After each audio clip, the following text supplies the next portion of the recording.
نحمدہ و نصلی علی رسول الکریم بسم اللہ الرحمن الرحیم رب اشرح لی صدری ویسر لی امری واحلل عقدۃ من لسانی یفقہوا قولی صدق اللہ العظیم۔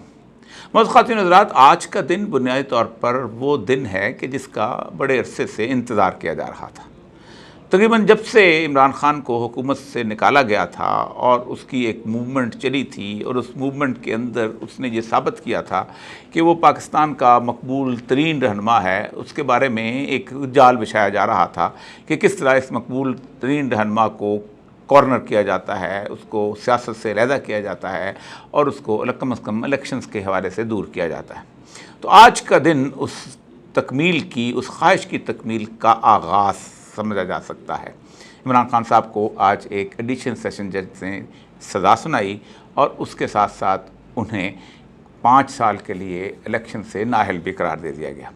ابھی تک فیصلہ کلیئر نہیں آیا کیونکہ ایک مختصر فیصلہ ہے، تفصیلی فیصلہ نہیں ہے، اور خاص طور پہ یہ کہ یہ الیکشن کمیشن نے قرار دیا ہے یا کہ سیشن جج نے۔ اس فیصلے کے مضمرات کے اوپر تو بعد میں بات کریں گے اور اس کی لیگل حیثیت کے اوپر بعد میں بات کریں گے، کیونکہ سب سے بڑا کویسچنیبل صورتحال یہی ہے کہ ایک واحد کیس ہے کہ جو سیشن جج، ہائی کورٹ اور سپریم کورٹ کے اوپر اندر بیک وقت پینڈنگ کیس چلا آ رہا ہے، اس میں اندر ایک فیصلہ بھی آ جائے تو اس سے آپ کو حیرانی ضرور ہوتی ہے۔ لیکن جو شخص بھی یہ سمجھتا ہے کہ عمران خان کا یہ کیس پاکستان کے داخلی معاملات کی ایک صورتحال ہے، تو شاید پاکستان ہی پوری دنیا کے اندر بیٹھے ہوئے اینالسٹ جو ہیں، تجزیہ کار جو ہیں، جو دنیا کے معاملات کو سمجھ رہے ہیں اور جن کو اندازہ ہے کہ پاکستان ایک ایسی اسٹریٹجک پوزیشن ہے، ان کے نزدیک عمران خان کا یہ فیصلہ پاکستان کا اندرونی معاملہ کسی طور پر نظر نہیں آتا۔ اس کی ایک بنیادی وجہ یہ ہے کہ اس سے پہلے بھی پاکستان کے اندر جیسے اس قسم کے فیصلے ہوئے، اس کی ایک انٹرنیشنل سٹرنگز یعنی ان کی رسیاں جو تھیں، ڈوریاں جو تھیں، باہر سے ہلاتی ہوئی نظر آتی تھیں۔ لیاقت علی خان صاحب جو ہے وہ جس وقت ان کی شہادت ہوئی ہے لیاقت باغ کے اندر، تو اس کے کئی سالوں کے بعد جس وقت سیکورٹی پیپرز سامنے آئے تو اس وقت لوگوں کو پتہ چلا کہ امریکہ جو تھا وہ لیاقت علی خان کو کیوں قتل کروانا چاہتا تھا۔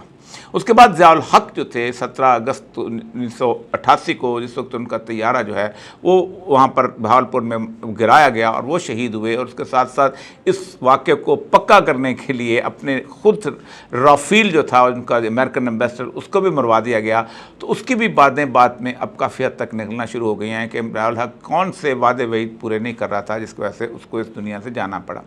بے نظیر کی آمد کا بھی اور بے نظیر کی اس کے بعد یہاں سے جانے کا بھی پاور سے جو ہے وہ بھی ایک کہانی ایسی ہے کہ جس کے اندر انٹرنیشنل پلیس بہت نظر آتے ہیں، یہاں تک کہ آخری NRO جو کہ وہاں پر ہوا ہے دبئی کے اندر، جو مشرف کے ساتھ ہوا تھا، کونڈلیسا رائس کہتی ہے کہ ہم نے خود وہ کروایا تھا اور ہم نے مشرف کو ایک جانے کا راستہ دکھایا تھا۔ اور لیکن پھر بے نظیر جس وقت اپنے وعدے وعید پہ پوری نہ اتری اور ان کو اندازہ ہو گیا کہ بے نظیر جو ہے اب ہمارے کام کی نہیں رہی، تو وہ اس کو بھی فارغ کر دیا گیا۔ ذوالفقار علی بھٹو اسمبلی کے فلورز پر چیختا رہا کہ یہ ایک کانسپریسی ہے، یہ ایک انٹرنیشنل کانسپریسی ہے جو میرے خلاف کی جا رہی ہے اور مجھے سبق سکھایا جا رہا ہے، مجھے کینری کسنجر نے کہا تھا ایگزامپل بنایا جا رہا ہے۔ تو ایک بات جو ہے وہ ان کی پھانسی تک جب پہنچی تو اس کے بعد آج بھی دنیا پوری کے اندر لکھنے والے جو ہیں، جو ذرا سا بھی عالمی پالیٹکس کو جانتے ہیں، وہ سمجھتے ہیں کہ یہ معاملہ ایسا نہیں ہے۔ آپ کچھ کہہ لیں سائفر کو یا کسی چیز کو بھی، عمران خان اس کو لہرا لہرا کے کہتے تھے اور اس کے بعد اس کے اوپر بھی اب مختلف قسم کی گفتگو شروع ہوئی ہے جو کہ پھر بعد میں دب گئی ہے۔ اعظم خان کا معاملہ آیا تھا، وہ بھی دبتا ہوا نظر آتا ہے، کیونکہ ظاہر بات ہے کسی طور پر بھی پاکستان کی حکومت میں شاید یہ جرت کسی کے اندر نہیں ہے کہ وہ سائفر جو ہے اس کا ترجمہ ہی پاکستان کے 22 کروڑ عوام کو دکھا دے، کیونکہ جس دن وہ ترجمہ دکھایا گیا اس دن اس کیس کے غبارے سے ہوا نکل جائے گی، کیونکہ اس کے بارے میں دنیا کہتی ہے کہ امریکنز خود تھریٹ کر رہے تھے، کیونکہ وہ پاکستان کی اس سچویشن کے اندر یوکرین میں حملے کے بعد کنٹینمنٹ آف چائنا میں پاکستان کو ساتھ لینا چاہتے تھے، اور اس لیے وہ چاہتے تھے کہ پاکستان کسی طور پر کسی اور فریق، خاص طور پہ چائنا کا ساتھی نہ بن جائے۔ عمران خان کی اس گرفتاری سے ذرا پہلے، کیونکہ یہ کیس لٹک بھی سکتا تھا، آگے بھی جا سکتا تھا، اس کے اندر بڑی لیگل صورتحال موجود تھی۔ پاکستان کی جو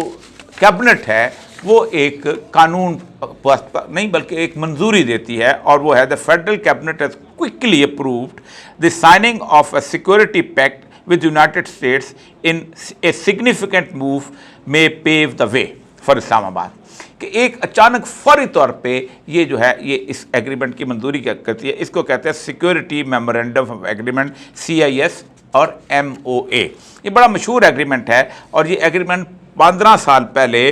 یعنی 2005 کو تقریباً 5 اکتوبر 2005 کو یہ ہوا تھا. اب 2005 بڑا اہم سال ہے. 2004 کی اپریل کے اندر سینٹ کی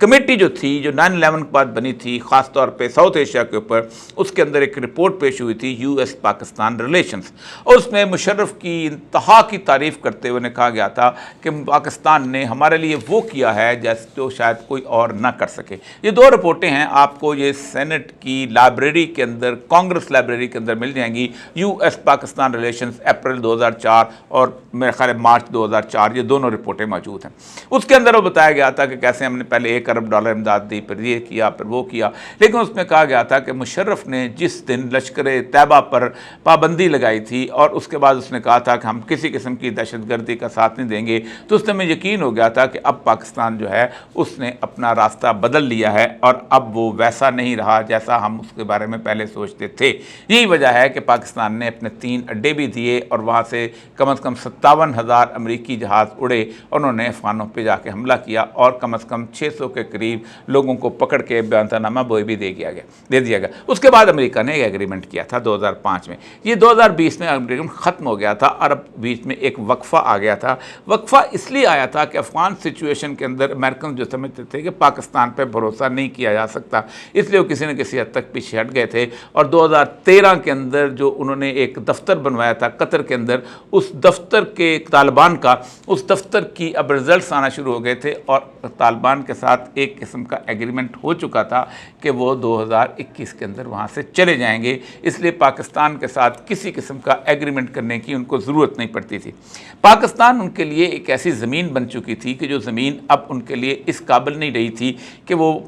کسی طور پر اہمیت کی صورتحال ہو، کیونکہ اب وہ چاہتے تھے کہ انڈیا کو اپنا حلیف بنا کر اس کو چائنا کے مقابلے میں کھڑا کیا جائے. اسی لیے 4 ملکوں کا اتحاد کویڈ بنایا گیا اور انڈیا کو آزمایا گیا، لیکن وہ آزمایا نہ جا سکا. اور صرف 1-1.5 سال کے اندر انہیں پاکستان کی جب دوبارہ ضرورت محسوس ہوئی تو پھر عمران خان صاحب نے جب ایبسلیوٹلی ناٹ کہہ کے اپنے پاؤں پر اتنی بڑی کلہاڑی مار کر پاکستان کے عوام کے دلوں میں زندہ رہنے کی کوشش کی، تو اس وقت ہوا یہ کہ پاکستان کے بارے میں یہ سوچ لیا گیا تھا کہ اب ہم یہاں پر ایک ایسی لیڈرشپ لے کے آئیں گے جو لیڈرشپ ہمارے معاملات کو اسی طرح جس طرح کیبنٹ نے یہ اپروو کیا ہے ویسے اس کو اپروو کرے. یہ توشہ خانے سے جو گرفتاری ہے یہ کوئی نئی بات نہیں ہے. جس وقت امریکہ نے یہ سوچ لیا تھا کہ ترکی کے اندر انہوں نے مشہور پاپولر لیڈرشپ عدنان مندریس اور جلال بایار جو ہیں ان کے خلاف ہم نے آنا ہے اور وہاں پہ ہم نے فوج کو اقتدار میں شامل کرنا ہے، تو انہوں نے عدنان مندریس کے خلاف توشہ خانے کا کیس جو ہے وہ ایک رجسٹر کیا تھا. اور عدنان مندریس کو یہ کہا گیا تھا کہ تم کو 2 بکرے جو تھے وہ افغانستان سے کے رولر نے تحفے میں دیے تھے، تم نے وہ 2 بکرے توشہ خانے میں کیوں جمع نہیں کرا لیے، تم نے ان کو ذبح کر کے کھا کیوں گئے. اس مضحکہ خیز کیس کے اوپر آپ حیران ہوں گے، اس مضحکہ خیز توشہ خانہ کے کیس کے اوپر عدنان مندریس کو پھانسی کی سزا دے دی گئی اور اسے جیل میں ہی دفن کر دیا گیا. جبکہ صدر جلال بایار جو تھے وہ چونکہ کافی بزرگ آدمی تھے تو ان کو کسی حد تک انہوں نے جیل میں رکھا جہاں وہ انتقال کر گئے. طیب اردگان کی حکومت کے آنے کے بعد جلال بایار کے جستے خاکی اور عدنان مندریس کی جستے خاکی کو باہر نکالا گیا اور اس کو اعزاز کے ساتھ دفن کیا گیا. اور یوں تاریخ نے یہ ثابت کیا کہ کوئی شخص جو کہ عوام کے دلوں میں رہتا ہے اس پر کسی نہ کسی طور پر ڈکٹیٹرشپ کچھ عرصے کے لیے تو غلبہ پا لیتی ہے، لیکن ایک وقت کے ساتھ مزار اسی کا ہی بنتا ہے، کسی اور کا نہیں بنتا. لوگ اسی کے ہی گن گاتے ہیں، کسی اور کے نہیں گن گاتے. توشہ خانے کا جو کیس ہے یہ ایک اس وقت بڑا مضحکہ خیز کیس اس لیے بن چکا ہوا ہے کہ میں بحیثیت قانون کے طالب علم کے، جس نے لاء کی ڈگری کی ہوئی ہے، جس کے پاس ہائی کورٹ کا لائسنس ہے،